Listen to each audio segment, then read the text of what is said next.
सो आज हम स्टार्ट करने जा रहे हैं सॉल्यूशंस केमिस्ट्री का second chapter of the NCERT class 12th। ठीक है, इस पूरी वीडियो में हम पूरा सॉल्यूशंस चैप्टर कवर करेंगे। ठीक है, वन शॉट वीडियो है ये। ठीक है, तो एंड तक मेरे साथ देखना, क्योंकि एंड में मैं बताने वाली हूँ कुछ इंपॉर्टेंट क्वेश्चंस जो मोस्टली प्रॉपर्ली आते ही हैं बोर्ड्स में। ठीक है, कॉमन क्वेश्चंस। ठीक है, पर वो बहुत इंपॉर्टेंट होते हैं फॉर दी 1 मार्क्स के लिए। तो एंड तक इस वीडियो को ज़रूर देखना। मैं हर टॉपिक से रिलेटेड क्वेश्चंस बताऊंगी वीडियो के लास्ट में। ठीक है, तो वीडियो के लास्ट तक मेरे साथ बने रहना। ठीक है, okay. So let start the solutions. ठीक है, नाउ अब सॉल्यूशंस पढ़ने जा रहे हैं, तो सॉल्यूशंस का मतलब भी हमें पता होना चाहिए। ठीक है, वैसे तो सॉल्यूशन का मतलब होता है हल। ठीक है, बट इन केमिस्ट्री सॉल्यूशन का कुछ और मतलब होता है। ठीक है, तो आज हम इस पूरे वीडियो में टॉपिक को क्लियर करेंगे कि सॉल्यूशन किसे कहते हैं, उसको कैसे क्लासीफाई करते हैं वो सब। तो ठीक है, तो सॉल्यूशन क्या होता है? It is a mixture of solvent and solute. Solute and solvent, it is a mixture of solute and solvent. Solvent और सल्यूट का जो मिक्सचर होता है उससे क्या मिलके बनता है? उससे मिलके बनता है सल्यूशन। ठीक है, फॉर एग्ज़ाम्पल हम एग्ज़ाम्पल की बात करें तो T, it is a best example.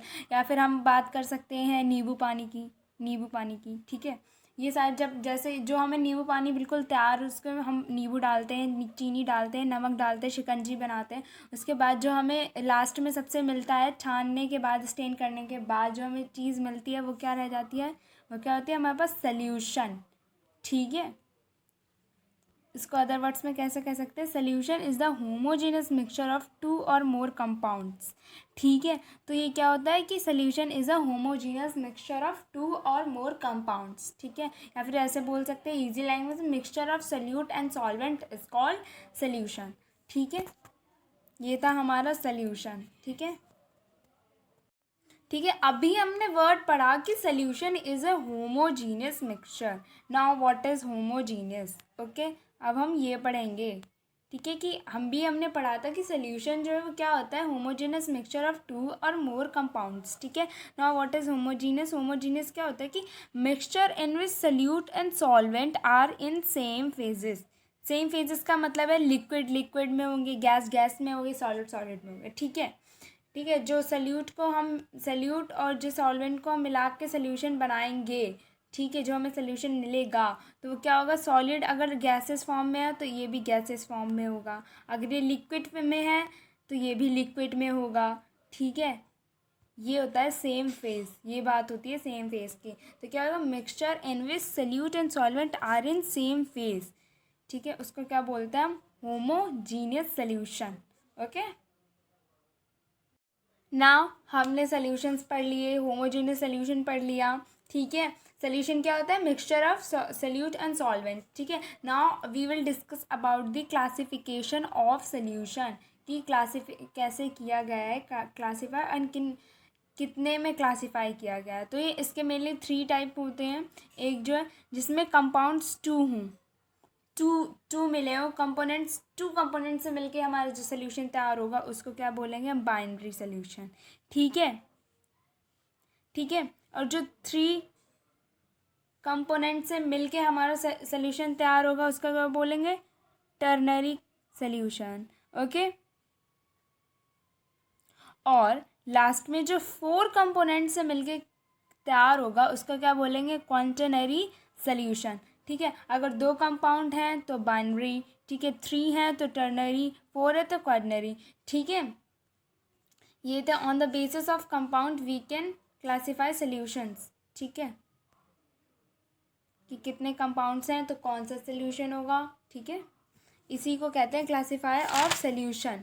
ठीक है, अगर दूसरी तरफ से देखें तो सबसे मेन इंपॉर्टेंट चीज़ जो होती है क्लासिफिकेशन के लिए वो होता है कि सॉल्यूट और सॉल्वेंट किस फेज़ में है। ठीक है, सबसे मेन बात ये होती है कि हमारा सॉल्वेंट किस फेज़ में है, लिक्विड में है, गैसेस में है, सॉलिड में है, उसी के हिसाब से जो हमारा सल्यूशन होता है वो हमें मिलता है। ठीक है, क्योंकि सॉल्वेंट की मात्रा ज़्यादा होती है सल्यूशन में और सॉल्यूट की कम होती है। ये हमें पता है कि सॉल्वेंट उसे कहते हैं जिसकी मात्रा ज़्यादा हो सल्यूशन में as compare to other one. ठीक है, उसको हम क्या बोलते हैं, सॉल्वेंट, और जिसकी कम होती है उसको क्या बोलते हैं, सल्यूट। ठीक है, तो हमें ये इम्पॉर्टेंट होता है कि जो सॉल्वेंट जिस फेज़ में होगा ना, हमारा जो सल्यूशन तैयार होगा वो भी उसी फेज़ में होगा। फॉर एग्जांपल, अगर हमारा सल्यूशन जो है वो गैसेस सल्यूशन है, तो उसमें सल्यूट में क्या मिलेगा, गैस मिलेगा, लिक्विड मिलेगा, सॉलिड मिलेगा। बट सॉल्वेंट में गैस है हमारा, तो सल्यूशन कैसा बनेगा, गैसियस वाला। ठीक है, देन अगर ये लिक्विड सोल्यूशन हमें मिल रहा है तो हमें ये पता होना चाहिए कि उसमें देखो तीनों का पार्टिसिपेशन होगा, गैस का, लिक्विड का, सॉलिड का। बट मेन पार्टिसिपेशन ज़्यादा मात्रा में किसका है, लिक्विड का। तो हमारा सोल्यूशन कैसा होगा, लिक्विड सोल्यूशन। ठीक है, तो हमें ये बात याद रखनी चाहिए, याद रखनी पड़ेगी कि हमारा जो सॉल्वेंट है वो किस फॉर्म में है, लिक्विड में है, गैस में है या सॉलिड में है, उसी के अकॉर्डिंग ही हमारा सोल्यूशन हमें मिलेगा। ठीक है, तो देखो, अगर ये सॉल्वेंट हमारा सॉलिड में है तो हमारा सोल्यूशन भी कैसा आएगा, सॉलिड सोल्यूशन आएगा। ठीक है, पार्टिसिपेशन तीनों का होगा बट मात्रा किसकी ज़्यादा होगी, जो सॉल्वेंट है वो क्या है, सॉलिड है तो सॉलिड सोल्यूशन, लिक्विड है तो लिक्विड सोल्यूशन। ठीक है, और इस चैप्टर में हम लिक्विड सोल्यूशन ज़्यादा पढ़ेंगे। ठीक है, गैस है तो गैसियस सोल्यूशन। ठीक है, इसके बेसिस के ऊपर मैं एक क्वेश्चन भी लास्ट में बताऊंगी। ठीक है, अब जो इम्पोर्टेंट बात थी वो हमने समझ ली, दैट कि सॉल्वेंट जिस फॉर्म में होगा ना, सोल्यूशन भी हमारा उसी फॉर्म में होगा, क्योंकि सॉल्वेंट की सोल्यूशन में ज़्यादा क्या होती है, मात्रा ज़्यादा होती है एज़ कम्पेयर टू सॉल्यूट। ठीक है, सॉल्यूट कम होगा, सॉल्वेंट ज़्यादा होता है। ठीक है, तो जिस फेज़ में हमारा सॉल्वेंट होगा, जैसे गैसियस है तो गैसियस सॉल्यूशन आएगा, लिक्विड है तो लिक्विड सॉल्यूशन आएगा, सॉलिड है तो सॉलिड सॉल्यूशन आएगा। ठीक है, ये बात हमें याद रखनी है। ठीक है, now we will discuss about the concentration of the solution. ठीक, अब हम पढ़ने वाले हैं कि कॉन्सेंट्रेशन ऑफ सॉल्यूशन क्या होता है और उसको फाइंड कैसे करते हैं। उसके बहुत सारे मेथड्स हैं, वो अभी हम पढ़ेंगे। कि अब पहले तो जानते हैं कॉन्सेंट्रेशन ऑफ सॉल्यूशन होता क्या है। The amount of solute dissolve in per unit amount of solvent और solution is called strength of solution और कॉन्सेंट्रेशन ऑफ सॉल्यूशन। मतलब कि जो अमाउंट ऑफ सॉल्यूट जो है वो एक सॉल्वेंट में डिज़ोल्व होता है। ठीक है, और सॉल्यूशन में, उसको बोलते हैं हम कॉन्सेंट्रेशन ऑफ सॉल्यूशन। ठीक है, ना कॉन्सेंट्रेशन ऑफ सॉल्यूशन के अलग अलग मेथड्स हैं, 8 मेथड्स हैं जिनके जिनके हेल्प से हम कॉन्सेंट्रेशन ऑफ सॉल्यूशन को फाइंड करते हैं। वो है, फर्स्ट है मोल fraction, mass by percentage, volume by percentage, mass by volume percentage, parts of पर मिलियन। ठीक है, ये हो गए। ठीक है, और क्या है, मोलैरिटी, नॉर्मेलिटी। ठीक है, नॉर्मलिटी। ओके, ये 8 हैं, आठों अभी हम पढ़ेंगे, इसके फॉर्मूलाज पढ़ेंगे कि कैसे मोल फ्रैक्शन फाइंड होता है, उसकी हेल्प से कॉन्सेंट्रेशन ऑफ सॉल्यूशन कैसे फाइंड होता है। ठीक है, नाउ अभी हमने पढ़ा था कि कॉन्सेंट्रेशन ऑफ सॉल्यूशंस के निकालने के 8 टाइप होते हैं। ठीक है, मोल fraction, mass by percentage, volume by percentage, mass by volume percentage, parts of पर मिलियन और भी होते हैं। ठीक है, तो नाउ अब सबसे पहले हम पढ़ने जा रहे हैं कौन सा, मोल फ्रैक्शन। ठीक है, तो मोल फ्रैक्शन को किससे डिनोट करते हैं, एक्स से। किससे डिनोट करते हैं, एक्स से डिनोट करते हैं। और इसका फॉर्मूला क्या होता है, इसका फॉर्मूला होता है मोल fraction equals two moles of solute total moles in solutions. ठीक है, इसका फार्मूला ये होता है, मान लो कोई सोल्यूशन है, ठीक है, वो ए प्लस बी से मिलके बन के तैयार हुआ है। ठीक है, अगर कोई पूछे कि इसका एन मोल कितना होगा तो क्या हो जाएगा, कि ये हो जाएगा 1 माइनस एन बी। तो इसके नंबर ऑफ़ मोल्स निकल आएंगे, ठीक है। इसी को मतलब कि कोई भी सोल्यूशन है वो दो चीज़ों से मिलके बनता है, एक सॉल्यूट एंड सॉल्वेंट से। ठीक है, तो मोल्स ऑफ सोल्यूट हमें फाइंड करना होता है in a total number of solutions में। ठीक है, तो उसको जब हम ऐसे रेशियो रखेंगे तो हमारे पास क्या निकल के आएगा, मोल फ्रैक्शन। ठीक है, और ये सबसे इम्पॉर्टेंट बात ये है कि हमें हमेशा जो डिनोमिनेटर होता है ना उसको अगर हम 100 लेते हैं तो हमारा जो न्यूमेरिकल होता है वो हाफ ऐसे ही सॉल्व हो जाता है। ठीक है, तो हमेशा हमें डिनोमिनेटर में क्या लेना है, 100 लेना है। ठीक है, जैसे हम देख रहे हो n solute upon L solute पर एन सल्यूट। ठीक है, if A B C are different solutes then solvent A B C, इतना हो जाएगा। ठीक है, और मान लो ठीक है ये एक्स और बी जो सॉल्यूशंस होते हैं उनको सल्यूट होते हैं उनको ऐड करने पे क्या हमेशा मिलता है, हमें 1 मिलता है। ये इंपॉर्टेंट बातें हैं क्योंकि यहाँ पे अब न्यूमेरिकल्स करेंगे तो उसमें हमें ये यूज़ करना पड़ेगा। ठीक है, और अगर हमें दो चीज़ों से मिलके बना हुआ है, ठीक है, अब किसी एक सल्यूट की बात कर रहे हैं कि इसका ये निकाल के दिखाओ कि इसमें नंबर ऑफ़ मोल्स कितने हैं, तो हम उससे जो बाकी का बचा उसे 1 माइनस कर देंगे तो हमारे पास जो जिसका निकालना है वो हमें मिल जाएगा। ठीक है, ठीक है, तो ये रहा हमारा mole fraction. Mole fraction equals to mole of solute upon total moles in solution. ठीक है, ऐसे हम इसको फाइंड करते हैं। ठीक है, और X A plus X B equals to 1 होता है। ठीक है, ये बातें हमें इम्पोर्टेंट है, ये हमें याद रखनी होगी। और डिनोमिनेटर में हमेशा हम 100 लेंगे। ठीक है, इससे हमारा जो जो हमारी कैलकुलेशन होगी वो बहुत ईजी हो जाएगी, इसलिए डिनोमिनेटर में हम हमेशा 100 लेंगे। ये रहा हमारा मोल फ्रैक्शन। आई होप समझ में आया होगा सबको। अभी तक हमने फाइंड कर लिया मोल फ्रैक्शन। ठीक है, उसका फॉर्मूला भी पढ़ लिया, जो इंपॉर्टेंट थिंग्स थी वो भी हमने कर ली। अब अप्लाइड हम जब लास्ट में न्यूमेरिकल्स करेंगे, क्वेश्चंस लास्ट में एंड में, तो हम करेंगे न्यूमेरिकल्स। ठीक है, अब दूसरा मेथड क्या है उसका, मास बाय परसेंटेज। ठीक है, दूसरा मेथड क्या है, mass by percentage. Mass by percentage का फॉर्मूला होता है W/W equals to mass of solute and mass of solution. ठीक है, इसमें क्या होता है, सल्यूट का मास जितना गिवन है और सल्यूशन का मास, ठीक है, दोनों को ऊपर नीचे रख के हम लोग डिवाइड कर देते हैं। ठीक है, मैंने अभी बताया था कि मोल फ्रैक्शन में डिनोमिनेटर में हमेशा 100 लेना है। ठीक है, इसमें भी हमेशा 100 लेना है क्योंकि जब अगर हम सल्यूशन को 100 मान लेंगे तो हमारा जो आंसर होगा ना वो बहुत ही ईजी आ जाएगा। ओके, तो डिनोमिनेटर में अगर हम 100 ही मानेंगे, 100 मानने से हमारा सोल्यूशन मान लो गिवन है क्वेश्चन में, तो हम सोल्यूशन को 100 मानेंगे। ठीक है, और 100 मानने के बाद जब हम कैलकुलेशन करेंगे तो हमारा जो आंसर है वो बहुत इजीली निकल आएगा, ज़्यादा लेंथी प्रोसेस या ज़्यादा गड़बड़ नहीं होगी उसमें। ठीक है, इसलिए डिनोमिनेटर में हमेशा हम लोग 100 मानेंगे, न्यूमरेटर में मास ऑफ सल्यूट रखेंगे। ठीक है, ये था हमारा फार्मूला मास बाय परसेंटेज का। Now, after completing mass by percentage, we have to find volume by percentage. ठीक है, हमने मास ऑफ परसेंटेज निकाल दिया था, अब हम वॉल्यूम बाय परसेंटेज निकालेंगे। ठीक है, मास में हमें क्या करना था कि हमें मास रखना था, मास of solute upon mass of solution.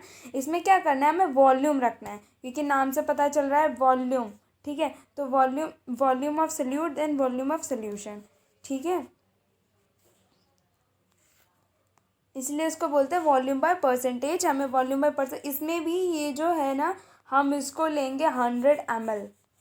ठीक है, डिनोमिनेटर में हम सोल्यूशन को 100 ही मानेंगे, चाहे कोई सा भी हम मेथड यूज़ कर रहे हो, चाहे वो मोल फ्रैक्शन हो, मास बाय परसेंटेज हो, वॉल्यूम बाय परसेंटेज हो, तो हम हमेशा 100 ही मानेंगे। ठीक है, इसका फॉर्मूला कुछ नहीं, जैसे वेट में हम मास हमने यूज़ किया था वैसे वॉल्यूम के नाम से हमें पता है कि volume of solute upon volume of solvent into 100 use करना है। ठीक है, ये थी हमारी इंपॉर्टेंट बात। अब किसके बारे में, वॉल्यूम बाय परसेंटेज के बारे में। इससे रिलेटेड क्वेश्चन जो इंपॉर्टेंट क्वेश्चन जो है वो मैं अभी वीडियो के लास्ट में भी बताऊँगी, इसलिए मेरे साथ वीडियो को कंटिन्यूसली देखते रहना। Now we will discuss about the mass by volume percentage. ठीक है, मास बाय वॉल्यूम परसेंटेज क्या होता है कि वॉल्यूम ऊपर है सॉरी मास बाय परसेंटेज, मास तो पता है हम वेट में लेते हैं, ठीक है। तो weight of solute upon volume of solution, ठीक है, वॉल्यूम ऑफ सोल्यूशन, ठीक है। तो ये हमारा क्या, नेम से ही हमें देखो, मेथड के नेम से ही पता लग रहा है कि मास बाय वॉल्यूम, मास किस में होगा, वेट में होगा, ठीक है। तो wait of solute upon volume of solution, और इसको क्या लेना है, हमें 100 लेना है एट एनी कंडीशन, ठीक है। डिनोमिनेटर में हमें 100 लेना है, क्योंकि इससे हमारी कैलकुलेशन बहुत ईजी हो जाएगी, ठीक है, ईजी हो जाएगा।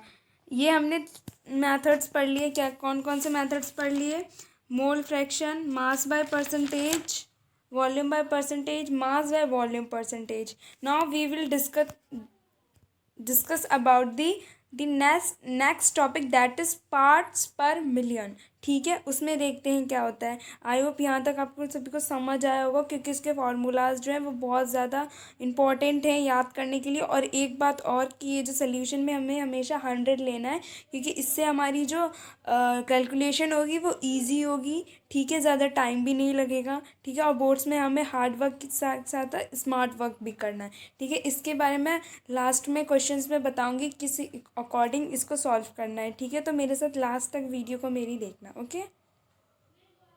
नाउ अब हम मेथड पढ़ने जा रहे हैं पार्ट्स पर मिलियन, ठीक है। इसका क्या होता है formula, mass of solute upon mass of solvent into 10⁶, ठीक है। इसमें जो डिनोमिनेटर में हम 100 लेते थे, सब में 100 लेते थे, बट इसमें हम क्या लेंगे, 100 नहीं लेंगे। इसके नाम से ही पता चल रहा है, क्या पता चल रहा है, मिलियन, ठीक है।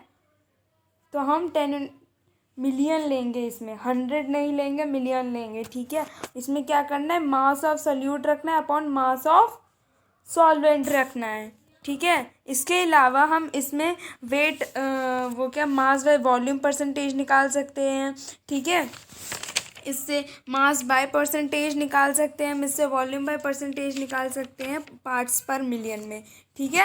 हमें बस इतना इन तीनों में करना होगा, जब हमें बोला गया होगा पार्ट्स बाय पर मिलियन में, ठीक है। हमें इन तीनों में क्या करना होगा कि 100 की जगह, 100 रखते थे सब में, 100 की जगह हमें क्या रखना है, मिलियन रखना है, क्या रखना है, मिलियन रखना है, जिससे हमारा जो क्वेश्चन होगा वो सॉल्व होगा, ठीक है। पार्ट्स पर मिलियन का फॉर्मूला समझ में आ गया, mass upon solute upon mass of solvent into 10⁶, that will be कि हम लोग जो डिनोमिनेटर में 100 लेते थे उसकी जगह हमें सब में 100 लेना है, बट इसमें इसके नेम से पता चल रहा है मिलियन, तो हमें क्या लेना है, मिलियन लेना है, ठीक है, 100 नहीं लेना है, ठीक है।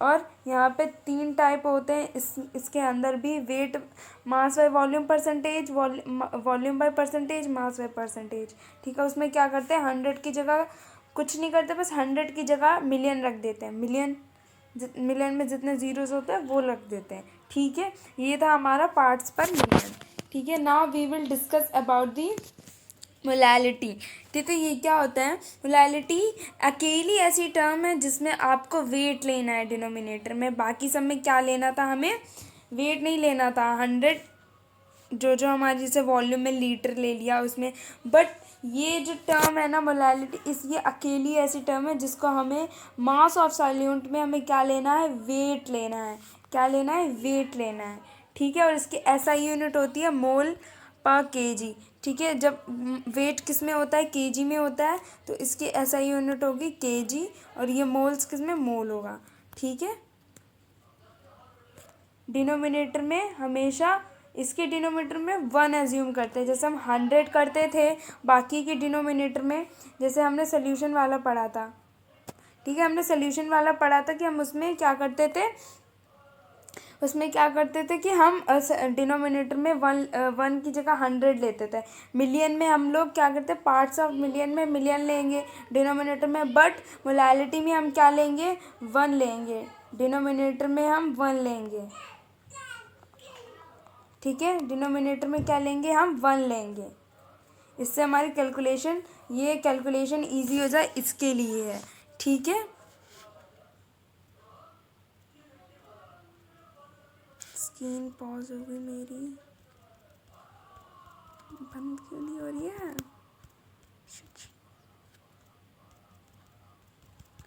क्या हो गया इसको ना। अब हम बात करने जा रहे हैं सेवन्थ मेथड की, जो है मोलैरिटी।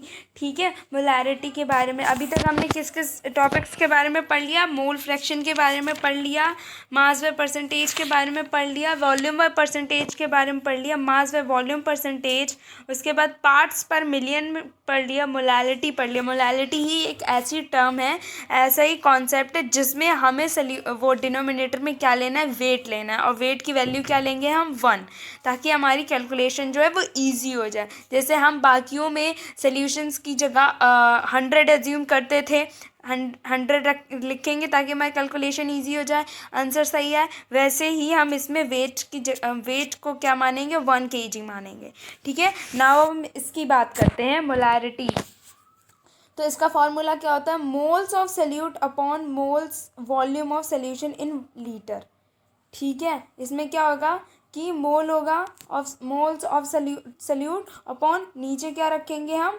वॉल्यूम। उसमें क्या रखना था हमें? मोलैलिटी में हमें मास रखना था, हमें वेट रखना था। इसमें क्या रखना है? हमें वॉल्यूम रखना है। देखो कितनी ट्रिकी क्वेश्चंस है, मतलब कि बस कुछ कुछ कॉन्सेप्ट जिससे अलग हैं, बाकी फॉर्मूला सबका सेम ही है। वॉल्यूम, मास और ये लीटर्स में ही सब कुछ चेंज करना है हमें। ठीक है, इसलिए बहुत कन्फ्यूज़न क्रिएट मत हो जाए, इसलिए आराम से पढ़ना।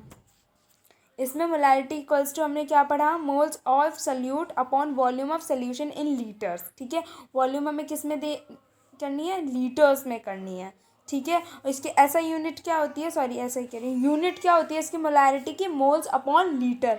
जैसे कि मोलैलिटी जो अभी हमने इस आगे पढ़ा था, अभी पीछे पढ़ा था, वो क्या पढ़ा था हमने? मोल बाय केजी, क्योंकि केजी क्या है? वेट की यूनिट होती है, और नीचे हमें वेट रखना था।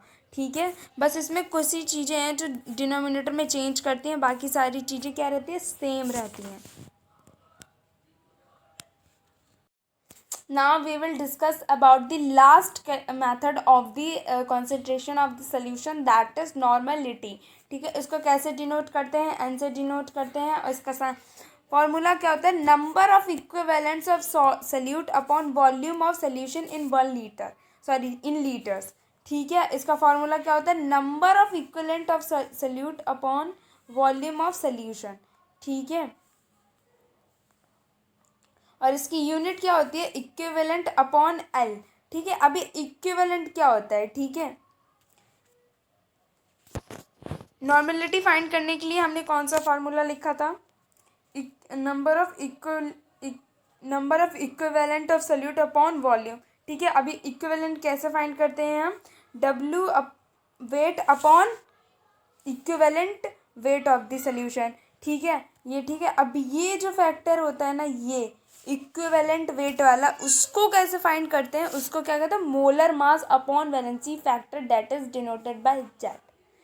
ठीक है, ये थोड़ा सा इम्पोर्टेंट भी है। इसको जब तक आप फाइंड नहीं करोगे तब तक आप अपने जो फॉर्मूला है उस तक नहीं पहुंच पाओगे, इसलिए इसको फाइंड करना ज़रूरी होता है, और ये इसको समझना भी ज़रूरी है। ठीक है, एक बार फिर से देखो कि हमने नॉर्मेलिटी का कौन सा फॉर्मूला पढ़ा था? Number of equivalent of solute upon solute volume. ठीक है, फिर इसके बाद इक्विवेलेंट कैसे फाइंड करेंगे? इक्विवेलेंट ऑफ सॉल्यूशंस कैसे फाइंड करेंगे?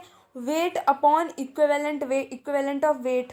ठीक है, equivalent weight of solute find कर लेंगे। उसके बाद ये जो चीज़ है ना, इक्विवेलेंट ऑफ सल्यूट कैसे फाइंड करेंगे हम? Molar mass upon valency factor, जिसको हम किससे डिनोट करते हैं? जेड से। ठीक है, अब हम इसको जेड फैक्टर कैसे कैसे कैलकुलेट करते हैं वो हम देखेंगे, टाइप ऑफ स्पीसीज के अकॉर्डिंग। ठीक है, एसिड क्या है? Number of H positive given by 1 molecules. ठीक है, अगर हम वैलेंसी फैक्टर फाइंड कर रहे हैं तो हमें ये सबसे पहले देखना होगा कि वो किस मीडियम में है, एसिड में है, बेस में, सॉल्ट में है, आयंस में है, रिड्यूसिंग और ऑक्सीडाइजिंग एजेंट है। सबसे पहले हमें ये फाइंड करना होगा, उसके बाद ही हम सही से वैलेंसी फैक्टर को फाइंड कर पाएंगे, जिसकी हेल्प से हम क्या फाइंड कर पाएंगे? नॉर्मेलिटी। ठीक है, ठीक है, तो एसिड में क्या होगा कि एक मॉलिक्यूल में वो कितने H पॉजिटिव आयन दे रहा है। ठीक है, कितने H पॉजिटिव आयन दे रहा है, तो उसको उसके बेसिस पे हम फाइंड करेंगे कि कि उसका जो वैलेंसी फैक्टर होगा यानी Z होगा वो कितना होगा, ठीक है। मतलब कि एक मॉलिक्यूल है उसमें जो H पॉजिटिव आयन, देखो एसिड वही होता है ना, H पॉजिटिव आयन देते हैं, ठीक है। H पॉजिटिव आयन कितने दे रहा है उसके अकॉर्डिंग ही हम फाइंड करेंगे कि उसका वैलेंसी फैक्टर क्या होगा। फॉर एग्जांपल हम ले लेते हैं HCl का, ठीक है, HCl एसिड का लें। इसमें अगर जब हम इसको वो कराएंगे तो हमें क्या मिलेगा, यही मिलेगा H पॉजिटिव Cl नेगेटिव। तो ये हमें कितनी बार मिला, एक ही बार मिला ना, तो इसका वैलेंसी फैक्टर क्या हो जाएगा, 1 हो जाएगा। और सबसे मेन बात, वैलेंसी फैक्टर जो इसमें सिर्फ हम नंबर लिखते हैं, हम नहीं लिखते कि ये पॉजिटिव में है निगेटिव में है, ठीक है, क्योंकि मोस्टली ये क्या होता है पॉजिटिव में ही होता है, ठीक है, ऑलवेज पॉजिटिव में ही रहता है, ठीक है। Now we will talk about basic medium. अगर कोई चीज़ बेसिक मीडियम है उसका वैलेंसी फैक्टर निकालना है तो हम कैसे निकालेंगे, number of OH negative given by one molecule, ठीक है। वन मॉलिक्यूल में एसिड में हमें देखना था कि H पॉजिटिव कितना है, इसमें क्या देखना है OH निगेटिव कितने हैं। तो ठीक है, फॉर इसका एग्जांपल ले तो हम बेस का क्या होगा, हाँ एग्जांपल ले तो NaOH, ठीक है। ये अगर होगा, अगर हम इसको ये कराएंगे तो हमें क्या मिलेगा, Na पॉजिटिव और OH निगेटिव। अब देखो कि जो OH है वो कितनी बार मिला हमें, एक ही बार मिला ना, एक ही बार मिला, तो इसका भी बैलेंसिंग फैक्टर क्या हो जाएगा 1, ठीक है। जस्ट लाइक एसिड में जैसे HCl का जब हमने उसको ब्रेक किया था तो हमें H पॉजिटिव आयन कितनी बार मिला था, 1 बार मिला था। एसिड में भी वैसे ही बेस में तो 1 हो गया, ठीक है ना। अब सॉल्ट की बात करते हैं, ठीक है। सॉल्ट में कि पॉजिटिव और निगेटिव चार्ज से हम पता लगाएंगे कि उसके ऊपर बैलेंसिंग फैक्टर कितना है, कि कितने ज़्यादा पॉजिटिव चार्ज हैं कितने ज़्यादा निगेटिव चार्ज हैं। फॉर एग्ज़ाम्पल अगर हम लें तो एक एग्ज़ाम्पल लेते हैं Al2 और हाँ SO4 ब्रैकेट बाय 3, ठीक है। अगर हम इसका एग्ज़ाम्पल लेते हैं तो हमें ये पता है कि Al का कितना होता है, पॉजिटिव 6 होता है, तो इसका बैलेंसिंग फैक्टर क्या हो जाएगा, पॉजिटिव 6। देखो पॉजिटिव निगेटिव कोई बात नहीं है, क्योंकि ये जो बैलेंसिंग फैक्टर होता है नहीं हमेशा पॉजिटिव ही होता है, इसीलिए Al के बाद ये जो अभी हमने फार्मूला लिया था, अगर हम इसका बैलेंसिंग फैक्टर निकालेंगे तो हमें क्या निकल के आएगा 6, ठीक है, क्योंकि हमें पता है कि इसकी वो क्या होती हैं, ठीक है।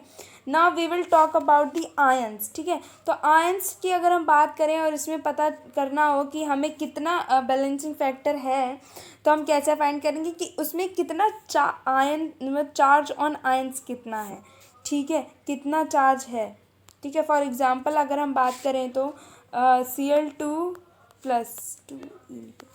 अगर हम इसकी बात करें तो यहाँ पे देखो ये इसके होने के बाद क्या मिलेगा, हमें 2Cl निगेटिव मिलेगा। हमें एक ही बार Cl मिल रहा है ना, हमें एक ही बार Cl मिल रहा है, इसके ऊपर भी, इसके ऊपर मिल तो रहा है Cl एक ही बार, इसके ऊपर चार्ज कौन सा, एक ही चार्ज है, एक ही चार्ज है, जहाँ कोई चार्ज नहीं होता वहाँ हम 1 मानते हैं, यहाँ पे एक ही चार्ज है ना, तो इसका बैलेंसिंग फैक्टर क्या हो जाएगा 1, ठीक है। ये रहा आयंस की बात हमने कर ली, ठीक है, कि मतलब कोई भी एक चार्ज ऑन आयन कितना होगा, अगर वो 2 है तो उसकी बैलेंसिंग फैक्टर क्या हो जाएगी 2 हो जाएगी, ठीक है।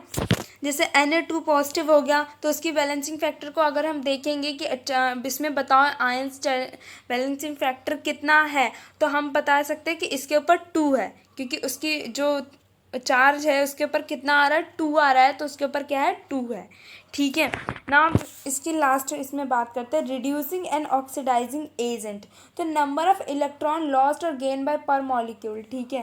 तो जितने मॉलिक्यूल गेन हुए हैं या लॉस्ट हुए हैं एक उसमें, तो वही हम उसकी बात करते हैं कि वो जो गेन और लॉस्ट के बीच का होगा ना, वही हमारा क्या होगा बैलेंसिंग फैक्टर। फॉर एग्जांपल हम इसका एग्जांपल ले सकते हैं तो हाँ कि MnOH4 का एग्जांपल लें, मेरा पॉइंटर थोड़ा सही नहीं वर्क कर रहा है but I will trying my best, okay.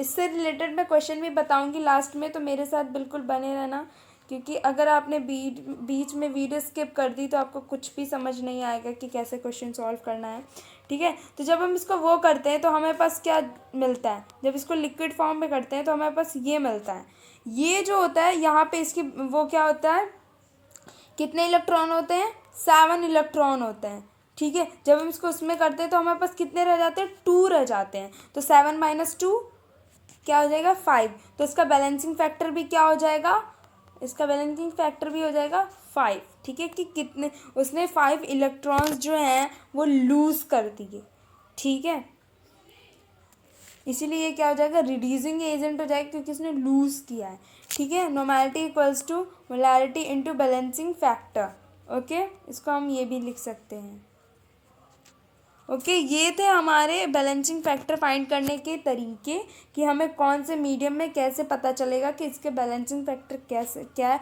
सबसे पहले तो हमें स्पीशीज़ जाननी होगी, वो एसिड है, बेस है, सॉल्ट है, आयनिक है, या रिड्यूसिंग कर रही है, या फिर ऑक्सीडाइजिंग एजेंट है, ठीक है। हमें सबसे पहले ये जानना होगा, उसके बाद में ही हम फाइंड कर सकते हैं, ठीक है।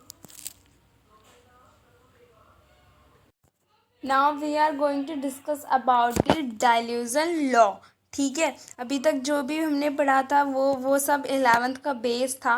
अभी से हमारा जो चैप्टर होगा ना वो स्टार्ट होगा, ठीक है। डाइल्यूशन लॉ होता क्या, if solution is diluted by adding solvent it is called diluting law, ठीक है। जो सोल्यूशन है उसमें हम वाटर को मिक्स कर रहे हैं, वही सॉल्वेंट को मिक्स किए जा रहे हैं, तो उसमें क्या होगा, पानी की मात्रा ज़्यादा हो जाएगी और वो क्या हो जाएगा, डाइल्यूट हो जाएगा। जैसे कॉन्सेंट्रेटेड में पानी की वॉल्यूम कम होती है, डाइल्यूजन में पानी की वॉल्यूम ज़्यादा होती है, ठीक है।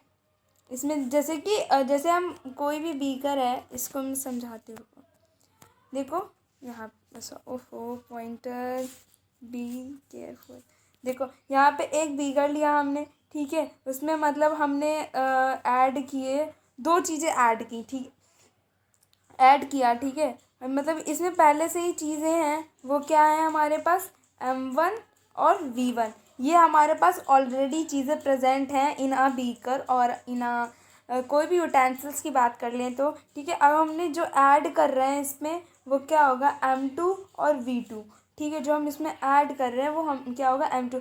तो जब हम बाद में देखेंगे,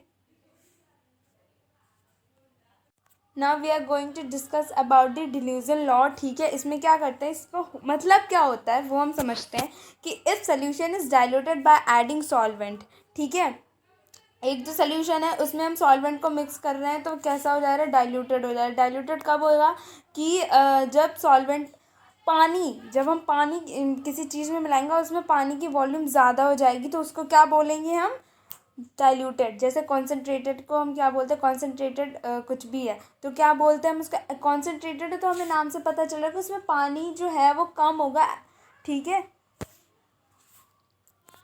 ठीक है ना। अब मान लो फॉर एग्जांपल हम लेते हैं, एक बीकर लेते हैं, ठीक है, उसमें मान लो इसमें पहले से ही कुछ चीज़ प्रेजेंट है, ठीक है, तो वो इसकी जो वॉल्यूम हम निकालेंगे वो क्या होगी हमारे पास, N1V1, ठीक है, ये हमारे पास वॉल्यूम हो गई ना। इसमें अब कुछ चीज़ ऐड करते जाएं, वाटर ऐड करते जाएं, वाटर ऐड करते जा रहे हैं, तो ठीक है। उसके बाद में जब हम इसका वॉल्यूम निकालेंगे तो हमारे पास क्या होगा, M2 और V2, ठीक है। M1 क्या होगी इसकी इनिशियल और M2V2 क्या होगा इसकी फाइनल वॉल्यूम। तो जब हम इसको रखेंगे तो हमें पता चलेगा कि M1V1 इक्वल्स टू M2V2, ठीक है, M2V2 के इक्वल है क्योंकि सिर्फ उसमें पानी ऐड कर रहे हैं, उसमें जो